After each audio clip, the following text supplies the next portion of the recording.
Joining me now is Heritage Senior Advisor and Research Fellow Alan Mendenhall. Alan, wonderful to have you on the program. Thank you so much for joining me. Huge celebrations over in America at the weekend for the 250th anniversary. I did note that President Donald Trump, he marked this occasion on the eve of the anniversary with quite a patriotic address at Mount Rushmore, declaring that the United States is the most exceptional nation ever to exist, and he's vowed that it would never be a communist country. Here's a bit of what he had to say. You can be loyal to Karl Marx, or you can be loyal to America. You can be a communist, or you can be a patriot.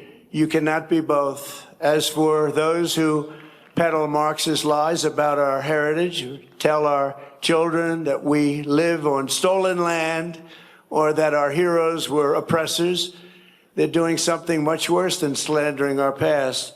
They are slandering and attacking our future. Not going to let that happen.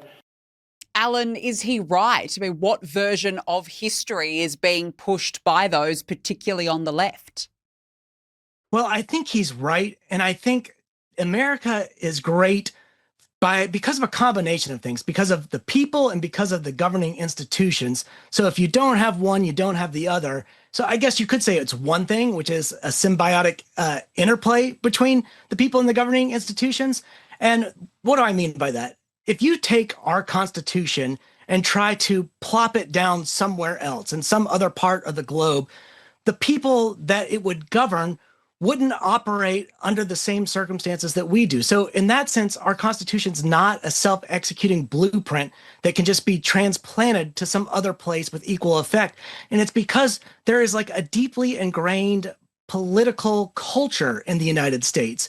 And we value procedural legitimacy, we value rule of law, we value restraint. And even when we have fundamental conflicts, which we've had many, many times, we typically dispute them, argue them.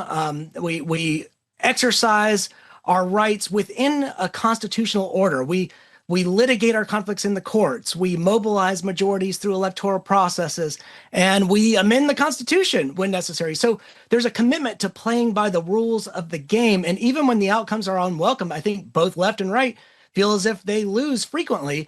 We always are going to have some sort of cultural internalization of limited government and separation of powers and popular sovereignty. And so, yes, when you try to insert something like Marxism into that political culture, you're going to see fundamental changes in the culture. And I believe that the president's right. I actually believe that that some of this is derivative of Marxism. As somebody that has a PhD in English and had to go through all varieties of literary theory, had to read Marx and Engels, had to read the classical Marxists that talked about histories of struggle between oppressors and oppressed, had to read the sort of next permutation of Marxism, people like Gramsci who, they're like, okay, well, the workers didn't revolt like Marx predicted, so let's shift our focus to culture. And they did, and they looked at how power circulates through schools and universities and media and churches and entertainment, and they tried to capture those institutions to counter what they believed was some type of cultural hegemony. And at any rate, you can trace this genealogy, I think, pretty well through the New Left and through critical theory, and you get sort of modern identity politics, where the oppressor-oppressed framework now is pulled through the prism of race and gender and sexuality. And I do think that poses a fundamental threat to the mores and habits and traditions and cultures of the United States that do adhere to what is fundamentally sort of a British constitutional culture, but also this sort of a Western tradition.